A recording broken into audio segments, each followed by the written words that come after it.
पुंडलिकवरदा हरी विठ्ठल श्री ज्ञानदेव तुकाराम। पंढरीनाथ भगवान की जय। माऊली ज्ञानेश्वर महाराज की जय। जगद्गुरु तुकाराम महाराज की जय। सद्गुरुनाथ भगवान की जय। हरि ओम तत्सत।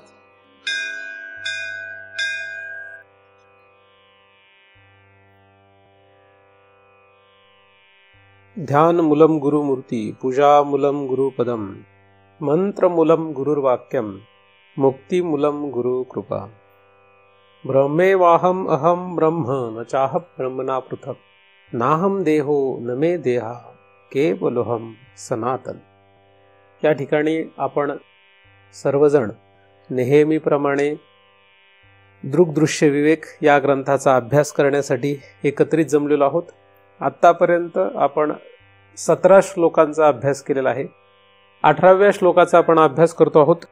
या 18व्या श्लोकामधील पहिल्या चरणाचा आपण अभ्यास केलेला आहे आणि आता आपण दुसऱ्या चरणाचा अभ्यास करतो आहोत। तथा सर्ग ब्रह्मणोश्च भेदम आवृत्य तिष्ठति, या शक्तिस्तद्वशात् ब्रह्म विकृतत्वेन भासते। सृष्टी आणि ब्रह्म यामध्ये जो भेद आहे, या भेदाला झाकल्यामुळे ब्रह्म हे विकृत रूपाने भासू लागतं, असा या श्लोकाचा सरळ सरळ अर्थ आहे। या भेदाला झाकण्यासाठी मायेचा आवरण हा अंश वापरण्यात येतो, किंवा ही शक्ती जी आहे त्या शक्तीचा तो आवरण अंश आहे, किंवा ही आवरण शक्ती आहे। जग जे आहे हे जग नक्की काय आहे याचा विचार करण्यामध्ये शहाणी माणसं गुंतलेली आहेत। शहाण्या माणसांचा विचार काय आहे, हे जग म्हणजे काय? समष्टी पातळीने हा विचार आहे। वेष्टी पातळीने मी नक्की कोण आहे आणि मी रोज जगतो म्हणजे काय करतोय, मी जन्मलो म्हणजे काय, मरणार म्हणजे काय, मी नक्की कुठे जाणार आहे, काय होणार आहे माझं, हा वेष्टी पातळीने शहाणा मनुष्य विचार करतो। समष्टी पातळीने मनुष्य जग म्हणजे काय असा विचार करतो। हे दोन वर्ग जे आहेत, या दोन वर्गांमध्ये असणाऱ्यांची संख्या बोटावर मोजणे इतकी आहे जगभर। बाकीचे उरलेले सगळे जे आहेत ते फक्त जगतायत, खायचं प्यायचं झोपायचं उठायचं परत कामं करायची, काहीतरी धावपळ करायची, पुन्हा तेच चालू आहे। हाडगड काय सुरू आहे, फक्त का माहीत नाही, कशासाठी माहीत नाही, जगतोय फक्त। सकाळी उठला की दिवसभर काय करायचं एवढाच विचार त्याच्या डोक्यात। त्याची बुद्धी केवढी काम करते, सकाळी उठल्यानंतर दिवसभर काय करायचं, काय खायचं, काय काम करायचं, दुपारी काय जेवण बनवायचं, रात्री काय जेवण बनवायचं, रात्री काय खायचं, दुपारी काय खायचं, कोणाला भेटायचं, काय कामं करायचेत। संध्याकाळी झोपण्याच्या आधी सुद्धा डोक्यामध्ये हाच भुंगा आहे, उद्या काय करायचं, दिवसभर काय केलं, म्हणजे उद्या काय करायचंय आणि आधी काय केलंय, म्हणजे भूतकाळ आणि भविष्यकाळ। आणि या नादामध्ये एकतर झोप मोड होते, म्हणजे झोपच लागत नाही, नाहीतर या नादात तो झोपून जातो। उठला की पुन्हा तेच, जन्माला आला तेव्हापासून मरेपर्यंत फक्त एवढंच आहे। आणि या अशाच वर्गामध्ये जगातले किती लोक आहेत, जवळजवळ सगळेच 99% लोक याच वर्गात आहेत। मग मध्येच कोणीतरी महाराज माझ्यासारखं भेटतो, मध्येच एखादा ग्रंथ हाताला कोणाला तरी लागतो, मध्येच एखादा अभंग ऐकू आला, देवळातली घंटा ऐकू आली, असं काहीतरी मध्येच जर त्याला ऐकू आलं ह्या त्याच्या गोंधळामध्ये, तर तेवढ्यापुरता तो तिथे जातो, तेवढ्यापुरता देवळात जातो, तेवढ्यापुरता एखादा ग्रंथातलं वाचतो, तेवढ्यापुरता महाराजांना भेटतो, तेवढ्यापुरतं सगळं करतात। आणि मग जे एवढंही करत नाही त्यांना असं वाटतं की हे फार परमार्थ करणारे लोक आहेत। बाकीच्यांना काय वाटतं, म्हणजे एखादा देवळात जाऊन देवाला उदबत्ती लावत असेल, आणि एखादा देवळात जातच नसेल, त्याला वाटतं की अरे हा फार पारमार्थिक माणूस आहे, रोज देवळात जातो. एखादा मध्येच कधीतरी हाऊस म्हणून पंढरपूरला जात असेल, आळंदीला जात असेल, तर यांना बाकीच्यांना असं वाटतं अरे हा फार मोठा परमार्थ करणारा माणूस, न चुकता वारी करतो. आणि चुकून जर अभंग ऐकलेलाच असेल, वारी चुकून ती हरी, तर मग तर हा खुशच होऊन जातो एकदम, आपण फार मोठा परमार्थ करणारे आहोत. तर अशा प्रकारे जगामध्ये खरं तर जगणाऱ्यांची जी अवस्था आहे ती अशी आहे. आणि मध्ये कुठेतरी काही क्षण, काही तास, काही दिवस हे लोक असं काहीतरी परमार्थ करतात. पण यांना माहित नाही जग म्हणजे काय. आपला मूळ मुद्दा काय आहे? जग म्हणजे काय यांना घेणं देणंच नाहीये. कोणाला जे कधी देवळात जात नाही, ग्रंथ वाचत नाहीत, तीर्थयात्रा करत नाहीत, नामस्मरण करत नाही, कुठलंही पारमार्थिक साधन करत नाहीत, त्यांनाही माहित नाही. आणि हे जे मध्येच असे मध्ये मध्ये करतात त्यांनाही माहित नाही. त्यांचं हे जे करणं आहे, म्हणजे देवळात जाणं, पंढरपूरला जाणं, देवाला उदबत्ती लावणं, नमस्कार करणं, महाराजांना कधीतरी भेटणं, हे सगळे जे काही दिसतंय हे त्यांचं फक्त एक व्यवहारासारखाच एक भाग आहे. व्यवहाराचा कसा भाग आहे त्यांचा जगण्याचा रोजचा, तसाच एक भाग आहे. जसं व्यवहारात दुकानात गेले तर काहीतरी पैसे द्यायचे आणि मग काहीतरी वस्तू घ्यायची, त्याची देणं आणि घेणं आहे ना. असा जसा व्यवहार आहे तसंच त्यांचं हे. पंढरपूरला गेलं तरी ते तिथे गेलं तर ते देवाला जरी नैवेद्य दाखवला किंवा चुकून तुळशीची माळ वगैरे किंवा फुलांचा हार जर अर्पण केला तर यांच्या आधीच प्लॅनिंग असतं की आपण एवढं करणार, पण त्याच्या बदल्यात आपल्याला काय विठोबाकडून पाहिजे. पोराचं लग्न झालं पाहिजे, पोरीचं लग्न झालं पाहिजे, पोरीला मुलगा झाला पाहिजे, मुलगीला मुलगा झाला पाहिजे, असं काहीतरी त्याचे फिक्स असतं. ते कोणाला सांगायचं असतं? देवाला. नाहीच जमलं त्याला देवाला तर मग दुसरा देव.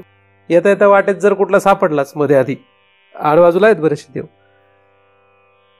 मग तिथले देवाला नाही जमलं म्हणून लोक काय करतात, येताना किंवा जाताना आजूबाजूची पण ढुंडाळून येतात.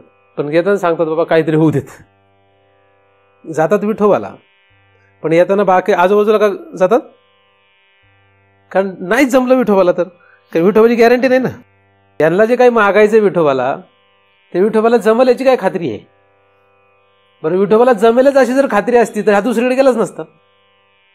एक गाव आम्ही विठोबाचे नाव, अनेकाचे काम नाही आता, असा म्हणण्या इतका ह्याचा अजून भाव नाहीये. तुकोबांचा हा जो भाव दिसतो तेवढा भाव ह्याचा नाहीये. म्हणून हा काय म्हणतो, अनेकांचे पण आता काम आहे, फक्त विठोबाचं काम नाहीये. त्यामुळे नाही जमलं विठोबा तर दुसरा नाही जमलं तिसरा नाही जमलं चौथा. रांगायचे आपल्याकडे देवाधिकांची 33 कोट भरपूर आहेत, आहे की नाही? 33 कोट पैकी 33 देवांना भजलं तरी चालतंय, कोटी जाऊ देत. 33 पैकी 30 असले तरी चालते, राऊंड फिगर. 33 देवांच्या भजण्याच्या ऐवजी 30 देवांना बसायला काय हरकत आहे? नाही 30, 13 नको, राऊंड फिगर करू 10, तर 10 तरी आपल्याला देवाला बसायला काय हरकत नाही. असं लोकांची गणित आहेत. ही गणित इतकी पक्की आहेत की हे मला तरी जरा प्रयत्नपूर्वक सांगावं लागतंय. लोकांना सांगावं नाही लागत, ते आपोआप होतंय. आणि या सगळ्यांना म्हणजे जे हे काहीच करत नाहीत ते आणि जे काहीतरी करतायत ते, अशा दोघांनाही जग आणि आपण म्हणजे मी ह्याच्याशी काही घेणं देणं नाही. हा शहाणा वर्ग नाही. शहाणा म्हणजे त्यांना जर असं म्हटलं तर ते म्हणतील तुम्ही जास्त शहाणा लागून गेले. असंच तुम्ही एखाद्याला म्हटले ना का तू पंढरपूरला जातो पण तू कोण आहे, जग काय आहे, म्हणजे सृष्टी काय आहे, ब्रह्म काय आहे, असा विचार कर, असं जर एखाद्याला तुम्ही म्हटले तर तो काय म्हणेल, तूच लागून गेला मोठा, तूच शिकवायला लागला आम्हाला तर शहाणपण. म्हणजे असे मला म्हटलेलेत लोक. म्हणून सांग, मी जे काही बोलत असतो हे फक्त कोणीतरी मला बोलले तेच सांगत असतो, बाकी काही बोलत नाही. तुम्ही त्यांना म्हटलं अरे हे पण करा, हे पण बघा, जरा विचार करा, मग ती एकमेकाकडे बघतात. गेलं म्हणते कामातून, याचं डोकं सरकलं आता, आणि हा आपल्याला शहाणपण शिकवायला लागलाय. आपण पावसाळे जास्त पाहिलेत की हे नाही पाहिलेत, असं परत म्हणतात. बरं, तर असे गोंधळ आहे. जग आणि आपण याचा विचार करणारे लोक जगात नाहीत. आता विज्ञानामध्ये जगाची उत्पत्ती कशी झाली याचा शोध घेण्याचं काम सुरू आहे जागतिक पातळीवर. तर त्याच्यामध्ये हजारो लोक काम करायला आहेत. काय करतात? मागे तुम्हाला कल्पना असेल, पेपरला वगैरे येत होतं, 2 प्रोटॉनचं कोलिजन केलं, प्रोटॉन इकडून एक प्रोटॉन इकडून एक प्रोटॉन पाठवला, असं काहीतरी केलं होतं. प्रोटॉनच होतं ना? काय होतं सर? सरांना माहिती आहे. इलेक्ट्रॉन, प्रोटॉन आणि न्यूट्रॉन असे 3 गोष्टी असतात एखाद्या ॲटमच्या आतमध्ये. तुम्ही शाळा शिकले असेल तर कळेल काय म्हणतो मी ते. नाही कळलं तरी काही हरकत नाही, ज्यांना कळेल तेवढ्यांनी लक्षात ठेवा. तर एका कुठल्याही ॲटमच्या आतमध्ये काय असतं? Proton, neutron, electron. त्यातला जो प्रोटॉन आहे त्याचे 2 प्रोटॉनचा, आता हा प्रोटॉन म्हणजे काही असा काही आपल्या हाताने घ्यायचा आणि त्याला कॉलेजने काय सांगा, तो दिसत पण नाही, तो सापडत नाही, दिसत नाही तो. तर त्या प्रोटॉन्सला 2 प्रोटॉनचं कोलिजन म्हणजे त्यांची धडक घडवायची, आणि ती त्यांचा वेग किती, तर कितीतरी किलोमीटर्समध्ये ते अंतर आहे, तेवढ्यातून त्या पाईपला म्हणून त्याच्यातून त्याला फिरवायचा आणि दोघांना आणून असा धडकवायचा.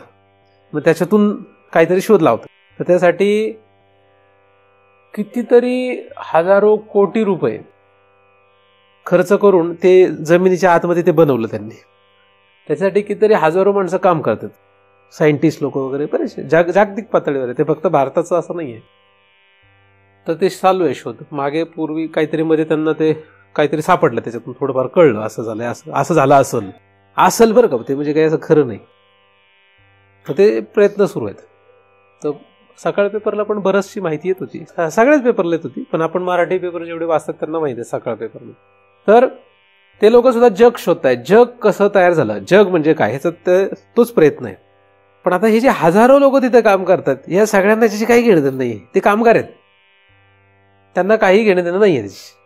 पण आपल्याला असं वाटेल की नाही, त्यांना सगळ्यांना जग कसं तयार झाल्याची घेणं देणं. त्यातल्या सगळ्यांना जाऊन इंटरव्ह्यू घेतला आणि त्यांना विचारलं तुम्हाला याची फार घेणं देणं आहे का, ते म्हणतील काही घेणं देणं नाही आहे, आम्ही फक्त नोकरीला इकडं, नाही का. कुठल्याही कंपनीत जा, कुठेही जा, त्या कंपनीवाल्याने जर एखादं प्रोडक्ट बाहेर काढत असेल, म्हणजे गाडी बनवतोय किंवा काहीतरी बनवतोय, तो तर कामगारांना वगैरे यांना विचारलं तुम्हाला काही घेणं देणं काय, गाडी वगैरे बनवतात प्रोडक्ट, त्याला प्रोडक्टशी काही घेणं देणं नसतं. तो आपला काहीतरी डिप्लोमा केलाय, इंजिनियर झालाय, ITI केलाय, काहीतरी कोणतं तिथे नोकरी लागलाय, तो आपला फक्त पगार मिळतो, त्याच्यावर पोट भरतं म्हणून नोकरी करतो, त्याला काही घेणं देणं नाही. तसंच ह्या लोकांचं पण आहे. हे जे दिसतात की हजारो लोक हे शोध लावतायत, ते शोध लावण्यामध्ये त्यांना काही घेणं देणं नाही, त्यांना नोकरी करायची. त्यातला एखादाच, म्हणजे हजारो सायंटिस्ट मधून एखादा सायंटिस्ट असतो त्याला खरं त्याच्याशी घेणं देणं नसतं की हे मिसाईल कसं वर जाईल, रॉकेट कसं वर जाईल. बाकीचे नुसते नोकरीला असतात, करतात काम, त्यांची बुद्धी लावून ते सगळं काम करतात, उत्कृष्ट काम करतात, त्याबद्दल वाद नाही. पण खरं घेणं देणं त्यातल्या एखाद्यालाच असतं. म्हणजे 1% लोकांना त्याच्याशी खरं घेणं देणं असतं. त्यांना पगार नाही दिला तरी ते काम करतील, पण बाकीचे 99% लोक घरी जातील, ते म्हणतील इथं नको, मी दुसरीकडे काम करेन. आलं लक्षात. तर जग शोधायला जे निघालेले आहेत, जगाचा उगम म्हणा किंवा जग म्हणजे काय याचा शोध घ्यायला जर कोणी निघालेले असतील, मग नासा मधले असो कोणी किंवा आपले DRDO मधले असो कोणी असो, हे सगळे लोक जे दिसतात ना, ह्यातले 99% लोक जे आहेत हे खूप हुशार जे आहेत, ते 99% लोक आहेत हे फक्त त्यांच्या हुशारीचा उपयोग त्यांना आर्थिक लाभ आणि जे काही व्यावहारिक लाभ त्यांना प्राप्त व्हायचे त्याच्यातून त्यासाठी करतात. त्यांना काही बाकी घेणं देणं नाही आहे. परमार्थ हा गोष्ट अशी नाही. परमार्थामध्ये तुम्हाला कुठल्याही लाभाशिवाय जर करायचं असेल तर कुठलाही लाभ होणार नाही. भगवंत म्हणजे काय, तुम्ही म्हणजे काय आणि जग म्हणजे काय शोधा, याला म्हणतात परमार्थ. लाभ कुठलाच नाही. ज्या वेळेस तुम्ही कुठल्या तरी लाभासाठी काहीतरी करणार तेव्हा तो व्यवहार असतो. काहीतरी मिळेल याच्यातून अशी जेव्हा अपेक्षा असते तेव्हा व्यवहार असतो, आणि लाभाशिवाय जेव्हा विचार होतो तेव्हा परमार्थ असतो. परमार्थात काही लाभ होणार नाही. म्हणजे मी समजा महाराजांना एवढे पैसे दिले तर मला त्याच्या बदल्यात काय काय मिळेल. मी जर विठोबाच्या मंदिरामध्ये पेटीत एवढे पैसे टाकले तर मला याच्यात बदल्यात काय काय मिळेल, असं जर कोणी विचार करत असेल तर त्याला इकडे काही खरी जागा नसते. तर जग आणि आपण या दोघांचा शोध लावणे याला म्हणतात परमार्थ. त्यासाठी जागा ठिकाण काय, कुठेही जागा नाही, ठिकाण नाही, वेळ नाही, काळ नाही. त्याच्यासाठी उपलब्ध आपल्याला साधनं काय आहेत, अनेक साधनं आहेत, आपल्या अधिकारांरूप साधन आहेत. पण या सगळ्या साधनांचा शेवट एकच आहे. जग म्हणजे काय, आपण म्हणजे काय, किंवा जग म्हणजे काय आणि देव म्हणजे काय. आणि शक्यतो 99% लोकांना घेणं देणं आपण कोण आहे ह्याच्याशी घेणं देणं नाही, आणि देव कोण आहे ह्याच्याशी घेणं देणं नाही. मग आपण एखाद्याला म्हटलं अरे तू कोण आहेस, तुला माहिती आहे का, ते म्हणतो मला चांगलं माहिती, तू शिकू नको, मला चांगलं माहिती मी कोण आहे, तू मला शहाणपण शिकू नकोस. आणि ते मी कोणाला म्हणत असतात हे असे लोक, मी कोणाला म्हणतात, शरीर. शरीराने त्याच्यावर आरोपित केलेले धर्म, त्यांना मी म्हणतात. वेदांताचा अभ्यास करणारे सुद्धा अभ्यासापुरतं म्हणतात शरीर मी नाहीये, पण वागताना मात्र मग ते फक्त बोलणारे काय आहेत, पोपट आहेत. ते फक्त पोपटपंची आहे. म्हणजे ग्रंथ काढला बाहेर की मग त्यांना लक्षात येतं की शरीर म्हणजे मी नाहीये. नाहीतर मग फार दुःख आलं, टेन्शन आलं की मग महाराजांनी सांगितलेले शब्द लक्षात येतात, आपण देह नाहीच आहे. काहीतरी निमित्त कारणाने त्यांना मी देह नाही हे लक्षात येतं, आणि ते पण काही क्षण राहतं. त्याच्यानंतर पुन्हा पुन्हा जैसे थे यांच्यासारखंच आहे. मग पुन्हा अशी शक्यतो जास्तीत जास्त परिस्थिती आहे. वेदांत शास्त्र जे आहे हे वेदांत शास्त्र काय दाखवणार आहे किंवा वेदांत शास्त्राचा उपयोग काय, या शास्त्राचा उपयोग जो आहे तो तुमच्या हृदयामधलं जे काही अज्ञान आहे, तुमच्या हृदयामध्ये जो काही संशय आहे तो दूर करणे. पण ज्याला असं वाटतं मला काही संशयच नाहीये, मला काही संशयच नाहीये, त्याला काहीही उपयोग नाहीये या ग्रंथाचा. काय संशय आहे? हे जग आहे का ब्रह्म आहे? आपण आपल्याला जे समजतो ते आपण आहोत का आपण देव आहोत? अहम जो आहे तो कोण आहे नक्की? स्थूलोहम, कृशोहम असा तो अहम आहे का ब्रह्म हा अहम आहे? हे शोधणं याचं नाव परमार्थ आहे.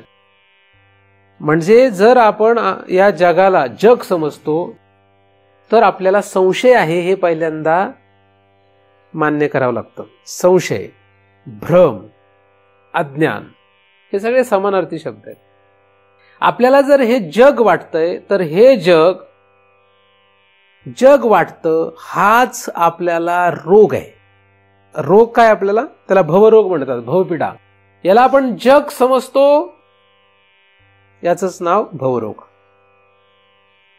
याला आपण जन समजतो, याचंच नाव हा भवरोग. आणि साधू संतांनी त्याला फक्त अभ्यास करून आपल्याला सांगितलं, जन नोहे अवघा जनार्दन, सर्व खलविदम ब्रह्म, हा सिद्धांत आहे. म्हणजे हे जग नाहीये. हे काय? हे जग नाहीये, हे ब्रह्म आहे. पण आता या ब्रह्म या अवस्थेला पोचण्यासाठी किंवा जग नाही ब्रह्म आहे हे समजून घेण्यासाठी आधी एकदम हे जमत नाही, एकदम असं होऊ शकत नाही. आपण काय समजतोय? आपण समजतोय जग. या सगळ्या सृष्टीला आपण सृष्टी समजतो. आपण स्वतःला भलतंच काहीतरी समजतो. मग आपलं यथार्थ स्वरूप, आपलं खरं स्वरूप काय आणि या जगाचं खरं स्वरूप काय? तर आपलं खरं स्वरूप किंवा जगाचं खरं स्वरूप हे जे आहे ते आणि हे याच्यामध्ये भेद आहे हे पहिलं लक्षात घ्यावं लागतं. आणि हा भेद झाकलेला आहे. हा भेद जो झाकला तेच आवरण आहे, तीच शक्ती आहे. त्या शक्तीमुळेच हा गोंधळ झालेला आहे. विकृत असा शब्द आपण विचारात घेतो आहोत. जग विकृत आहे म्हणजे काय याचा आपण विचार करतो आहोत. विकृत शब्द जो आहे तो फसवा आहे. विकृत आपण कशाला म्हणतो? विकृत आपण आपल्याला जे पचत नाही, आपल्याला जे पटत नाही, आपल्याला ज्याच्यापासून त्रास आहे, आपल्याला ज्याच्यापासून काहीतरी हानी वाटते, अशा सगळ्या पदार्थांना, विचारांना, क्रियेला आपण विकृत म्हणतो. आणि हे आपणच नाही, जगातले सगळेच जण अशालाच विकृत म्हणतात. सगळे जीव विकृत कशाला समजतात? या सगळ्याला विकृत समजतात. मग प्रत्येकाचं विकृत काय? वेगवेगळं आहे. अमेरिकेतल्या माणसांचं विकृत वेगळं आहे, भारतातल्या माणसांचं विकृत वेगळं आहे.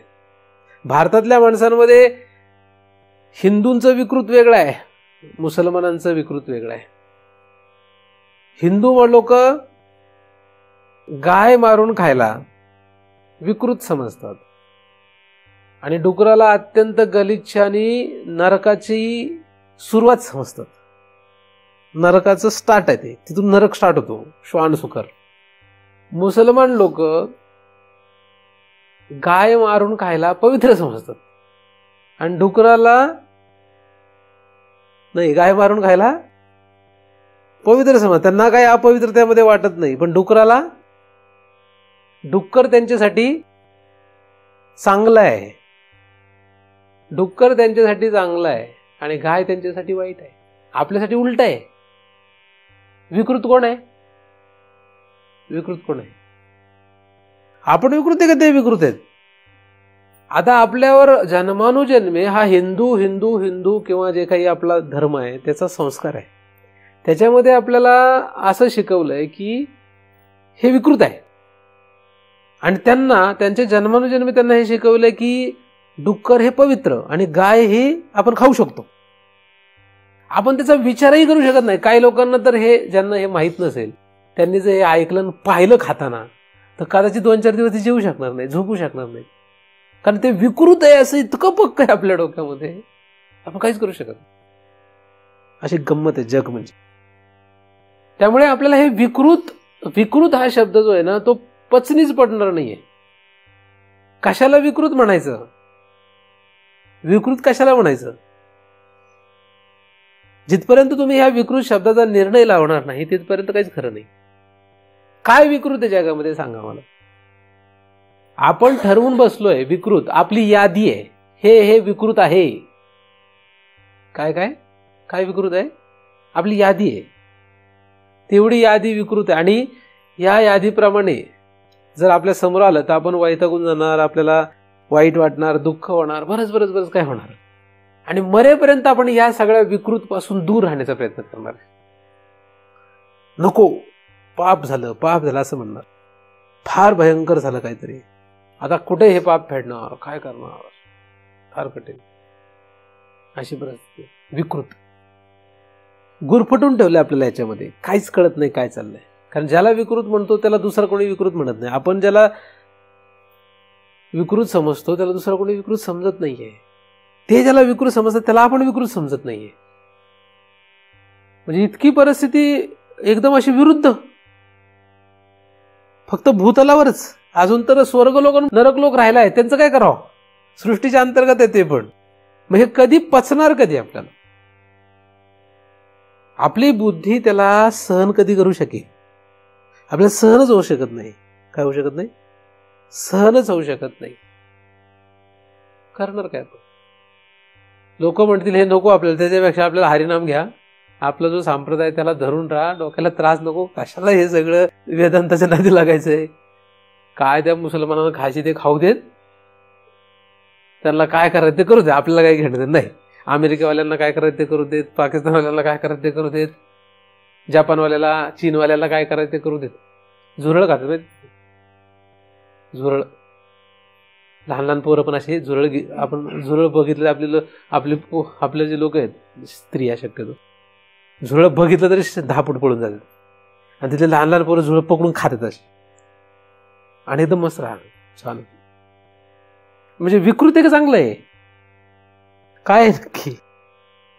आपण जसं आहे ना भजी तळतो ना, तशा जे गोळा करून तळतात ते खात्यात, तळून भजी कशी मस्त लागतात तसे त्यांना ते मस्त लागतात. चांगलं आहे का नाही? मस्त आहे ना.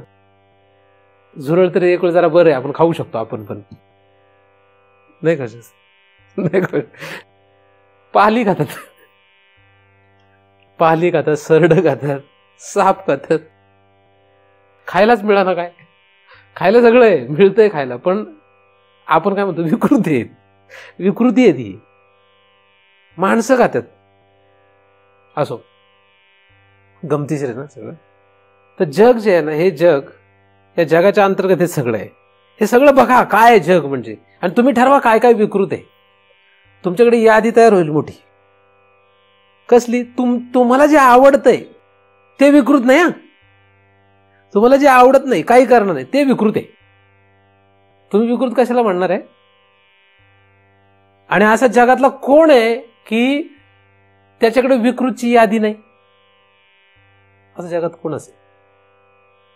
असा जगात एक तरी माणूस असेल का की ज्याच्याकडे विकृतची यादीच नाही, एकही विकृत नाही? असा वेळ असा कोणीच नाही जगात. जगात असा कोणीच नाही की ज्याच्याकडे काय नाहीये, विकृतची यादी नाही. एक तरी पदार्थ विकृत मध्ये आहेच त्याचा. तर कशाला तरी विकृत समजतोच. विकृत म्हणजे विचित्र समजतो. एकदम एन्जॉय करणारे, मस्त मजेत राहणारे जे लोक असतात ना, त्यांना जर चुकून रस्त्याने जाताना मंदिराच्या जवळपास एखादा महाराज कीर्तन करताना दिसला चुकून, ते म्हणते काय बावळट आहे, गेलेले डोक्यातून सगळी. त्यांना हे विकृत वाटतं. काय वाटतं? विकृत. आणि महाराज जर आपला एकदम धोतर शर्ट फेटा माळ गाळ्यात गंध बुक्का लावलेला असला आणि तो आपल्या रस्त्याने चाललाय आणि चुकून जर त्याच्या बाजूने एखादा गाडीवर पोरगा जर एकदम फ्रेंच कट दाढी गॉगल बरमुडा किंवा अर्धी चड्डी अर्धच बनियन लाल पिवळं हिरवं निळं कसलं तरी आणि स्लीपर पण हिरवी काळी कसली तरी असं जर त्याला बघितलं तर हा महाराज म्हणतो हे काय आहे? कसलं बेणी तयार झालंय. विकृत वाटतो त्याला. गमतीशीर आहे ना सगळं जग म्हणजे काय गमतीशीर आहे. मला जर ह्या कपड्यांमध्ये हाऊस असेल तर ह्याच्या विरुद्ध कुठलेही कपडेवाला बघितलं तर मला वाटतं अरे काय माणसं तर चांगले कपडे घाल की. तर माणसासारखे कपडे घाल. आता ही माणसासारखी आहेत आणि ही माणसासारखी नाही आहेत. काही काहींची खरंच नसतात माणसासारखी. पण असं मी ठरवतोय. असं कोण ठरवतं? आपण ठरवतो माणसासारखी नाही. माणसं तर पहिली कुठलीच कपडे घालत नव्हते. मग माणसासारखे कपडे घालायचे म्हणजे कसं राहायचं? कुठलीच कपडे नाही घालायचे मग माणसासारखं होईल ना. कारण हे कपडे नंतर आली. आधी कपडेच नव्हती. आधी कपडे होते का पूर्वी? का लगेच देवाने जन्माला घातलं सृष्टी सुरू झाली आणि कपडे पण वरून आणले सगळे? असं होतं काही नाही. हे सगळे नंतर आले कपडे बिपडे. हे कपडे आपण नंतर घालायला लागलो. हे कपडे आधी नव्हते. म्हणून कपडे जरी एखाद्याने नाही घातले एक सुद्धा तरी विकृत आहे का? काय काय आहे का विकृत? काय कपडे काढूनही फिरायला काय हरकत? का लोक विकृत म्हणतील? मग तुम्ही घराच्या बाहेर जाऊ शकत नाही. घरात नाही राहू शकत तर घराच्या बाहेर काय विकृत झाला म्हणते. डोकं केलं का होतं त्याचं? सटकलं डोकं. विकृत हा शब्द जो आहे तो कसा आहे? गमतीशीर आहे ना. तर विकृतची आधी तुमची 0 व्हायला पाहिजे. किती व्हायला पाहिजे? काही जगात विकृत नाहीये. जगात काय काही विकृत नाही. तर तुम्ही तर म्हणाल की हे सगळं विकृतत्वेनं भासते सांगितलं. तुम्ही म्हणता विकृत काहीच नाहीये. उलट सांगायला लागलं ना. उलट झालं ना. इथे सांगितलंय काय? विकृतत्वेनं भासते म्हणजे विकृत रूपाने भासतं ब्रह्म असं सांगितलंय. आणि मी तर आता सांगायला लागलोय काहीच विकृत नाही. तसं माझं सांगण्यामध्ये काही हेतू आहे. आपल्याला जी सवय पडलेली आहे विकृत पाहण्याची ती तुम्ही सगळं जगत विकृत रूपाने पाहू शकले तर चांगली गोष्ट आहे. काय सगळं जगत विकृत रूपाने पाहता आलं तर चांगलं आहे. पण सगळं जगत विकृत रूपाने पाहू शकत नाही. पण आपल्याला आवडणाऱ्या पदार्थांना आपण विकृत म्हणत नाही. आपल्याला पचणाऱ्या पटणाऱ्या रुचणाऱ्या पदार्थांना आपण विकृत म्हणत नाही. त्याच्या व्यतिरिक्त जे काही आहे ते पदार्थ तशा क्रिया तसे विचार यांना आपण विकृत म्हणतो. म्हणून पहिल्यांदा हे लक्षात घ्या की ही यादीच बंद झाली पाहिजे. काहीही विकृत नाहीये. काय काही विकृत नाहीये. ते फक्त 3 गुणांचा खेळ आहे. कसलाही व्यवहार असला कसलीही क्रिया कसलेही पदार्थ कसलेही विचार असले तर ते फक्त एक तर तमगुणाचे असतील एक तर रजगुणात असतील एक तर सत्वगुणात असतील. तुम्ही सत्वगुणात आहे म्हणून रज आणि तमवाल्याला विकृत म्हणता. तुम्ही रजगुणात आहे म्हणून सत्व आणि तमगुणवाले विकृत वाटतात. तुम्ही तमगुणात असाल तर तुम्हाला सत्व आणि रजवाले विकृत वाटतात. हा खेळ आहे. काही नाही. सगळे बरोबर आहेत. जे ते त्याच्या त्याच्या जागी बरोबर आहे. जे ते त्याच्या त्याच्या जागी बरोबर आहेत. हे पहिल्यांदा लक्षात घेतलं की आपण शांत आणि स्थिर होणार. काय होणार आहे? आपलं टेन्शन काय? डोक्याला त्रास काय? आपल्याला आपला त्रास फार कमी आहे. स्वतःचा आपल्याला त्रास जवळजवळ नाहीच आहे. नाही आहे पण किती आहे? कमी आहे. फार आपल्याला ह्या विकृत जे आपल्याला वाटतं ना त्याचा त्रास जास्त आहे. म्हणजे जागा झाल्यापासून झोपेपर्यंत आपल्याला कळतपणे नकळतपणे आपल्या आतमध्ये हे विकृत बसलेलं आहे. काय? आणि त्याच्यापासून वाचण्याचा त्याच्यापासून लपून राहण्याचा त्याच्यापासून सावध होण्याचा आपण प्रयत्न करत असतो. विकृत नाही घडलं पाहिजे आपल्याकडून. काय आपल्याकडून म्हणजे काय? आपण विकृत ज्याला म्हणतो ते आपण करायचं नाहीये. आणि त्यासाठी आपण जगतोय. आपलं जगणं कशासाठी सुरू आहे? नकळतपणे आपण कशासाठी जगतोय? जास्तीत जास्त वेळ आपली कशासाठी चालली आहे? विकृत आपण करायचं नाहीये. विचार पदार्थ आणि क्रिया हे काही विकृत आपल्या पदरात नको. आपल्या पदरात हे पडायला नाही पाहिजे यासाठी आपण रात्रंदिवस टेन्शन मध्ये आहे. असं कसं होईल? असं लोक काय म्हणतील? हे काय होईल? ते काय होईल? मग असं कसं चालेल? आई काय म्हणेल, बाप काय म्हणेल, बायको काय म्हणेल, नवरा काय म्हणेल, शेजारचा काय म्हणेल, पलीकडला काय म्हणेल, नातेवाईक काय म्हणतील, हे सगळे झाले तर मग गावकरी काय म्हणतील, मग हे सगळे झाले तर मग देशाचा पंतप्रधान काय म्हणेल, हा काय म्हणेल, तो काय म्हणेल. डोक्याला रात्रंदिवस त्रास. काय काय तर त्याच्याही पुढची हुशार ते म्हणतात, तू जर हे असं जर केलं तर देव काय म्हणेल वरून. देव काही म्हणत नाही, हाच म्हणतोय देव काय म्हणेल. आपल्या लहानपणापासून देव कान कापील, काय करीन, काही कापत नाही कान बिन, अजूनपर्यंत कोणाचंही कापलेलं नाही. पण ते आपलं शिकवण आहे, तसं सांगून ठेवतात की देव कान कापील. विकृत जे आहे हे विकृत होऊ नये यासाठी रात्रंदिवस लोक प्रयत्न करतात. बरं, आता समजा तुम्ही म्हणाल नाही ना आम्हाला तसं करायचं पाहिजे, आम्हाला तसं राहायलाच पाहिजे, तुमचं काय ऐकून जमायचं नाही. मला सांगा, आतापर्यंत या क्षणापर्यंत तुमचं जे काही आयुष्य झालंय याच्यामध्ये तुम्ही ज्याला विकृत म्हणता असं तुम्ही काहीच केलं नाही, म्हणजे क्रिया संपली. आता मला सांगा, ज्याला तुम्ही विकृत विचार समजता किंवा आतमध्ये जे उत्पाद होत असतात ना विचार, आजपर्यंत तुम्ही असलं कुठलाही विकृत विचार नाही केलाय. ज्याला तुम्ही विकृत समजतात असे पदार्थ तुम्ही कुठलेच स्वीकारले नाहीत आजपर्यंत. मग काय केलं तुम्ही? विकृततेपासून तुम्ही थावा वाचायचा प्रयत्न करताय. म्हणजे आज या क्षणापर्यंत तुम्ही पदार्थ, क्रिया आणि विचार ह्या तिघांना कितीतरी वेळा स्वीकारलाय. केलं, झालंच ना. म्हणजे तुमची इच्छा नव्हती पण घडलंय. कळतपणे न कळतपणे पदार्थ, क्रिया आणि विचार यांना तुम्ही स्वीकारलाय, कळतपणे न कळतपणे. पदरात पडलंच ते आपल्या कळत न कळतपणे. आता उरलेलं आयुष्य तुम्ही कितीही प्रयत्न करा,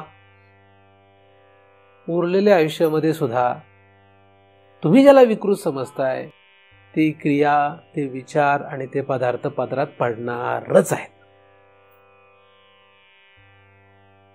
पडणारच आहेत, त्याला काहीच नाही करू शकत. किती प्रमाणात ते नाही माहिती. म्हणजे आपलं गणितच चुकतंय सगळं. आपलं काय होतंय, आपण विनाकारण नको त्याच्या पाठीमागे लागून बसलोय, नको त्याच्या नादाला लागलोय. त्याचा विचार करत बसायला वेळ कुठे आपल्याकडे? ह्या सगळ्याचा विचार करायला वेळ नाही आपल्याकडे. आपल्याला ज्याचा विचार करायला पाहिजे त्याचा विचार करायचा आहे. हे अचिंत्य आहे. मनामध्ये निघणारे उत्पात, अंतःकरणातून निघणारे उत्पात असोत, कुठली क्रिया असोत, कुठलाही पदार्थ असोत, हे सगळे अचिंत्य आहेत. त्यांचं चिंतन करत बसू नये. चांगलं, वाईट, विकृत ह्या नादीच लागू नये, त्याच्या नादीच लागू नये. याचा फायदा काय? ह्याचा फायदा आहे की तुम्ही पहिले शांत स्थिर व्हाल. काही काही माणसं मला भेटतात असे, त्यांनी असं काहीतरी विकृत ठरवलेलं असतं की हे विकृत आहे, आणि चुकून जर ते त्यांच्या आजूबाजूला किंवा जवळपास घडलं किंवा ऐकलं किंवा पदरात पडलं, उरलेलं मरेपर्यंतचे आयुष्य ते नीट जगू शकत नाहीत. उदाहरण, मराठ्याची पोरगी आहे आणि चुकून ती ब्राह्मणाच्या पोरासोबत तिने लग्न केलं. आता काय झालं, तिचे आईबाप जे होते त्यांच्या डोक्यात पहिल्यापासून फिट आहे. काय काय बसलंय? फिट बसलंय. कुठून बसलंय माहित नाही, परंपरेने आलंय म्हणा, कसं आलंय म्हणा, ह्यांच्या डोक्यात पक्क बसलेलं आहे की जर हा वर्णसंकर झाला तर जगातलं मोठं पाप आहे. काय? कारण वर्णच बदलला. वर्ण बदलला म्हटलं संकर जाणार, त्याच्यानंतर पाप लागणार. असं शास्त्रात लिहिलंय सगळं. हे सगळं शास्त्रात आहे. आणि जुन्या पुरातन लोकांनी सांगून ठेवलं हे फार मोठं पाप आहे, घातक आहे, घात झाला फार मोठा. हे त्यांना त्या मुलीच्या आईबापाच्या डोक्यात बसलेलं आहे फिट. आता तिने करायचं ते केलं, गेलीच, तिचं प्रारब्धच ते. तिचं काय? तिचं तसंच आहे प्रारब्ध, ते होणारच आहे. त्याला आईबापाही चेंज करू शकत नाही, देवही चेंज नाही करू शकत. आणि देव चेंज करू शकला नाही, झालंच तिला. आता गेले. आता हा म्हातारा म्हातारी मरेपर्यंत त्यांच्या डोक्यापुढे तेच पिंच. काय? तेच आहे त्यांच्या डोक्यात. लय वाईट झालं, लय वाईट झालं, लय वाईट झालं, लय वाईट झालं. काही सुचत नाही त्यांना. किती लोकांनी समजावून सांगा, तेवढ्यापुरतं जाऊ दे, आता काय झालं, आता काय करणार. मग बरं ठीक आहे, जाऊ, त्यांचे ते सुखी आहेत ना. मग परत अर्धा तास खुश झाल्यासारखं, बरं झालं, समजलं, त्यांना कळलं. त्याच्यानंतर पण तरी सुद्धा जरा वाईटच झालं. असं करत करत मरेपर्यंत ती लोक हे सोडू शकत नाही. का? आतमध्ये पक्क बसलंय. काय हे विकृत आहे. विकृत म्हणजे विकृत हा शब्द जो आहे त्याच्या अंतर्गत येतं सगळं. असं कोण काय घेऊन बसेल हे सांगू शकत नाही. फार म्हणजे फार भयानक परिस्थिती. जेव्हा आपण ह्या सगळ्यातून बाहेर पडू, काही करायचं नाही, आपलं काहीच बदलायचं नाहीये, काही बदलायचं नाहीये. फक्त आपल्याला स्वतःला बदलायचंय. स्वतःचा विचार, फक्त विचार बदलायचा आपल्याला. याचा अर्थ आपण हिंदूला सांगणार नाहीये की तू डुक्कर खा. याचा अर्थ आपण मुस्लिमाला सांगणार नाहीये की तू डुक्कर खा, गाय खाऊ नको. हा प्रश्न नाहीये इथे. हे लोक त्याच्यामुळेच फसलेत, त्याच्यामुळेच गोंधळात आहेत. हे हिंदू पण आणि हे मुस्लिम पण, हे दोघंही येडे आहेत. हे यांच्या याला धरून बसलेत, हे यांच्या धरून बसलेत. दोघंही काय झालेत? दोघंही आउट झालेली आहेत डोकी त्यांची, दोघांची पण. मग यांनी त्यांच्याप्रमाणे करू देत, त्यांनी त्यांच्याप्रमाणे करू देत. फारच झालं तर हाणामारी करू देत. काय करणार त्याच्या पुढे? काय एकमेकाला धरून मारू देत. त्याच्या पलीकडे काय करणार? आपलं काम आहे, तू तुझं बरोबर आहे, तुला काय वाटतंय, तुला असं वाटतंय, चल बरोबर आहे. तुला काय वाटतंय, तुझंही बरोबर, चालू दे दोघांचे. तू गाय खा, तू नोकराला नारकलीनी समज, बरं ठीक आहे, दोघांचे बरोबर, तुझं बरोबर तुझं बरोबर. चूक का बरोबर आम्हाला घेणं देणं नाही असं म्हण पाहिजे. काय आम्हाला काही घेणं देणं नाही, तुझं तुमचं बरोबरच. याने काय होणार आहे? फायदा काय आपला? आपला काय फायदा त्याच्यामध्ये? आपला म्हणजे ना ह्याच्याशी दुश्मनी ना ह्याच्याशी दुश्मनी. आपल्याला काय बरं, दुश्मनी तिथे जाऊ देत. आपण काही दुश्मन आणि दोस्त बनवायला हे करत नाही. आपला ह्याच्यातला फायदा आहे आपण शांत आणि स्थिर. आपण काय हो? शांत स्थिर. आपल्यासाठी जर विकृत पदार्थच जगात राहिला नाही तर आपण शांत आणि स्थिर होणार. पहिले जर शांत आणि स्थिर आपण झालो तर आपल्याला विचार करता येईल पुढचा. तर जगात काहीही विकृत नाही. असं म्हणत चोराला चोरी करून देऊ नका. तुमच्या घरी आला चोर आणि विकृत काही नाही, चोर बाबा सगळं. एखाद्याने आपल्याला 2 काना खाली लावल्या आणि विकृत काहीच नाहीये, मार बाबा, असलं काही सांगत नाहीये मी. असं काही सांगत नाहीये. त्यावेळेस जी गरजेचा निर्णय असतो तो घ्यावा लागतो, ती परिस्थिती पाहून ठरवावा लागेल. अर्थात असो तो भाग निराळा आहे. विकृत म्हणजे काय? विकृत काहीच नाही हे जर आपण एक लक्षात ठेवलं आणि गप राहायचं. तुला काय वाटतं हे विकृत आहे? ठीक आहे विकृत आहे. तुला काय वाटतं हे विकृत नाहीये? बरं नाहीये विकृत. ते म्हणते तू दोन्हीकडून बोलतो. हो दोन्हीकडून बोलतो. का? त्याच्यामुळे मी शांत राहतो. मी जर म्हटलं हाच विकृत आहे, तेच विकृत आहे, हे विकृत नाहीये, ते विकृत नाहीये, तर मला तुझ्यासारखंच रात्रंदिवस डोक्याला काळजी लागली. मला ती काळजी पहिली मिटवायची आहे. हा देश चांगला का तो देश चांगला, हा माणूस चांगला का हा माणूस चांगला, ही स्त्री चांगली का ती स्त्री चांगली, हा पुरुष चांगला का हा पुरुष चांगला, ही जात चांगली का ती जात चांगली, हा वर्ण चांगला का ते वर्ण चांगला, आम्हाला घेण्यात येत नाही. सगळेच आमच्यासाठी सारखे आहेत. जेव्हा हे समबुद्धीच्या दिशेने आपण विचार करू, सारखंच आहे सगळं, काहीच विकृत नाही असं विचार करू, तेव्हा पहिले आपण शांत होऊ. एकदम समत्व जे भगवंताचं आहे तिथपर्यंत जायचं असेल तर पहिल्यांदा हे लक्षात घ्या, शांत स्थिर व्हा. कोणी चुकीचा बरोबर असं काही नाही असं समजून घ्या पहिलं. जर ही शांतता निर्माण करता आली तर आपल्याला पुढे इकडे जाता येईल की भगवंत म्हणजे ब्रह्म विकृत रूपाने म्हणजे जग रूपाने कसं भासलंय हे कळण्यासाठी आपल्याला हे सगळं करायचं. पहिल्यांदा जर आपण शांत झालो, स्थिर झालो, म्हणजे काहीच विकृत नाही असं लक्षात घेतलं तर मग आपल्याला भगवंताचा विचार करता येणार आहे. भगवंत आणि जग हे 2 काय आहेत? वेगळे पदार्थ आहेत. हे 2 वेगळे आहेत. मग हे 2 वेगळे आहेत, हे 2 वेगळे आहेत, पण हे 2 वेगळे वाटत नाहीत. हे 2 वेगळे वाटत नाहीत तर एकच वाटतात. एकच वाटतात म्हणजे कोण वाटतात? जग वाटतंय का ब्रह्म वाटतंय? तर जग वाटतंय. काय वाटतंय? देव आणि जग. तर जग वाटतंय का देव वाटतोय? जग वाटतंय. जगापेक्षा वेगळा देव वाटतोय? वाटत नाही. जगापेक्षा देव वेगळा वाटत नाही, जगाचा एक अंश येतो. म्हणजे देव कुठे आहे? वैकुंठात. आपण त्याचा अभ्यास केला आहे. देव कुठे आहे? वैकुंठात आहे किंवा दगडात आहे किंवा माणसात आहे. म्हणजे जगाचा तो एक काय झाला? अंश झाला, भाग झाला देवाचा एक तो, आहे की नाही? म्हणजे जगापेक्षा त्याला वेगळा मानत नाही, नाही का? पण तो जगापेक्षा वेगळा आहे. जगाचे कुठलेही धर्म त्याच्या ठिकाणी नाहीत, पण जगाचे सगळे धर्म आपण त्याच्यावर लादतोय. सगळेजण जगाचे सगळे धर्म त्याच्यावर आरोपित करतात. सगळेजण आपापल्या पद्धतीने धर्म त्याच्यावर आरोपित करतात देवावर. देव कसा आहे? हिंदू असा आहे म्हणतो, मुस्लिम असा आहे म्हणतो. हिंदूमध्ये स्वतःचे पोटभेद आहेत. हिंदू म्हणजे असं काही हे नाहीये, हिंदू हा शब्द नंतर आलेला शब्द आहे. पण जे कोणी हिंदू म्हणतात, हिंदू, मुस्लिम, शीख, ईसाई, अजून काही यांचे पोटभेद सगळ्यांचे, हे सगळे जे आहेत ना, हे सगळे जे देवावर आरोप करतात की हा देव असा आहे, तर ते आपापल्या पद्धतीने करतात. आपला देव कसा आहे? आपल्याकडे अनेक देव आहेत है ना, देव आपल्याकडे खूप आहेत. मग प्रत्येकाने ठरवून घेतलंय हा देव आहे. ब्राह्मणाचा देव कसा असतो? त्यांनी ठरवलेलं आहे की असा देव असतो त्यांच्याप्रमाणे. क्षत्रियाचा देव असा आहे, वैश्यांचा असा आहे, शूद्रांचा असा आहे. सगळ्यांनी आपापले देव ठरवून घेतलेले आहेत. हे अशा प्रकारचा देव असतो ना, असाच असतो देव. तर अशा प्रकारे अनेक धर्म, अनेक प्रकार ह्या देवावर त्यांनी आरोपित केलेत. म्हणजे देवाला काय केलंय? देवाला वेगळा ठेवला नाही, ह्याच्यातच ठेवलेला आहे. आणि हा असं का झालं? शक्ती, आवरण शक्ती, त्याचा परिणाम म्हणून हे असं झालंय. देव आणि जग यांचा तीळ मात्र संबंध नाही, हे पहिलं लक्षात घेतलं पाहिजे.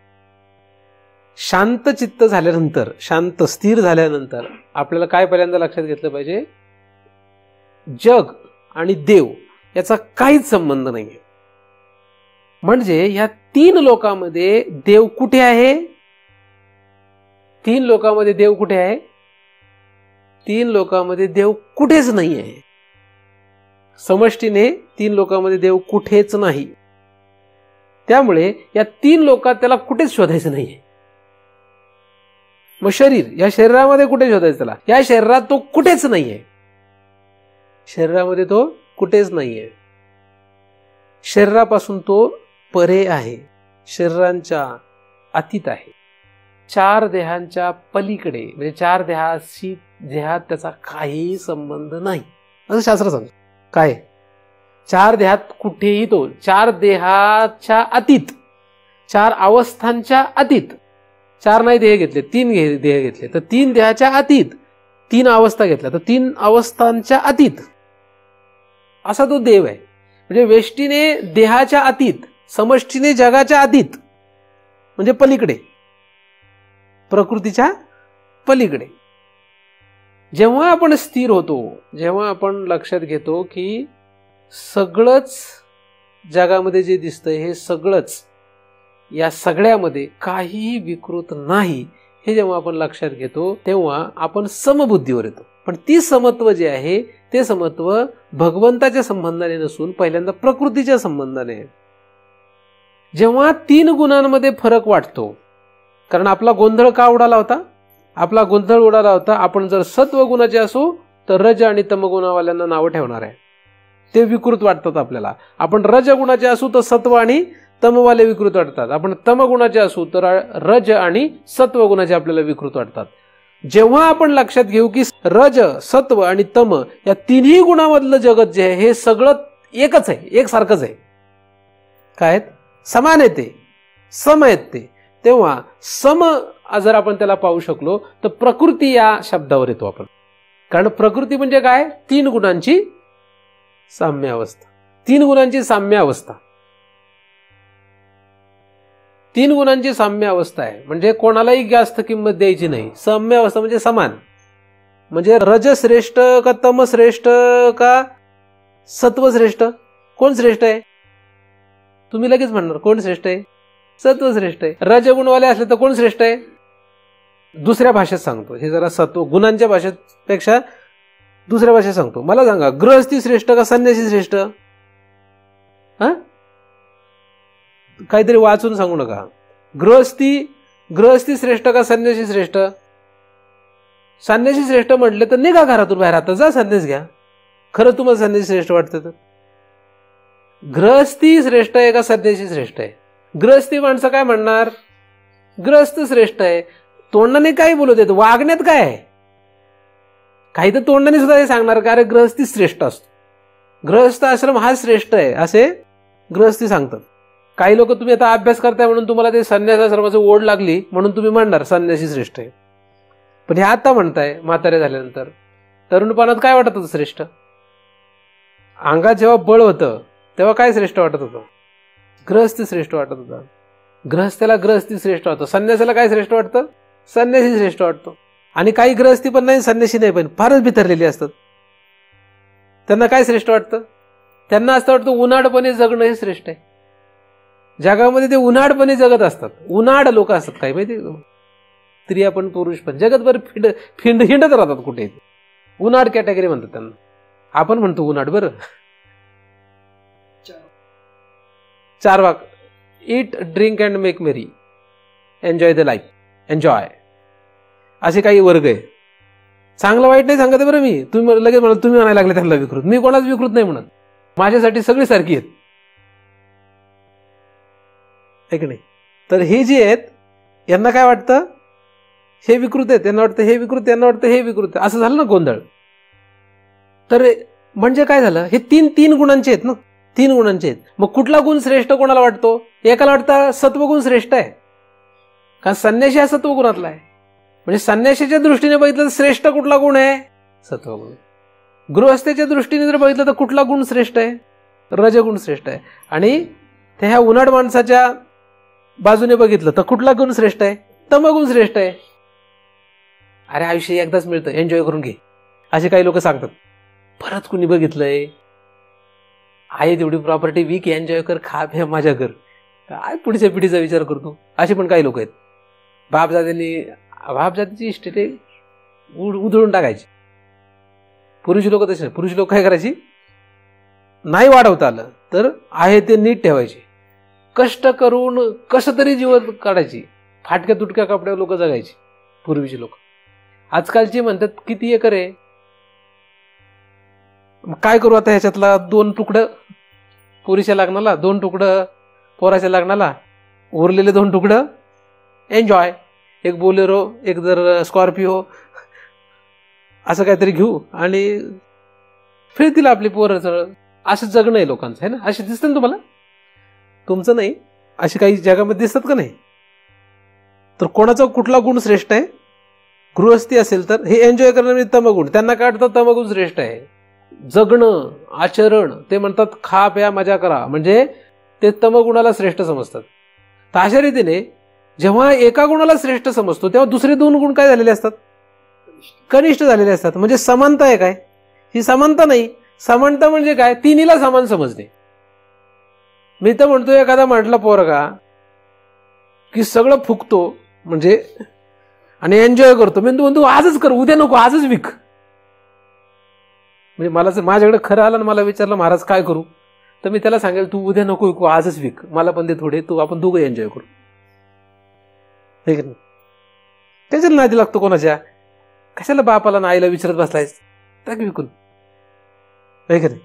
आता त्याचा बाप आला आणि तो म्हटला नाही महाराज हे कसं आहे, नीट ठेवलं पाहिजे, जपून ठेवलं पाहिजे, ग्रहस्थ वगैरे सगळं आपलं नीट टेट. मग मी त्याला म्हणून बरोबर तुझं हे खरं आहे, अजिबात विकून देऊ नको. त्याच्या कुठे नादी लागतंय? ते बावळे डब्बीत ठरलेलं पोरग आहे, त्याचं दोघं झालं आऊट. तुमची डोकी तर शानी आहे ना, तुम्ही शांत आहेत का नाही? अजिबात विकून देऊ नका, पाहिजे त्याला हाकलून द्या घरातून. बापाला हे सांगायचं, आहे की नाही? बापाला किंवा त्याच्या आईला. ते बापाला एवढं नाही सांगता येत, आईला सांगायचं. आता बाप आला, तो म्हटला महाराज वैतागलोय, फार डोक्याला त्रास झाला यांचा, हे पोरग असलं निघालंय, ही बाई तर मला आयुष्यभरच वैतागच झाला हिच्याशी लग्न करून, मला तर वाटतं संन्यासच घ्यावा. तू लगेचच निघ. तुझा म्हटला संन्यास घेतो, त्याला काय म्हणायचं? तुला धोतर शर्ट माझं देतो काढून पाहिजे, चल तुझे पॅन्ट शर्ट ते फेकून तिकडं, लगेच संन्यास घे. म्हणजे आपल्यासाठी सत्व असो, रज असो, तम असो, आपल्याला तिन्ही सारखेच. असं म्हटलं तर असा, असं म्हटलं तर असा, असं म्हटलं तर असा, तिन्ही सम.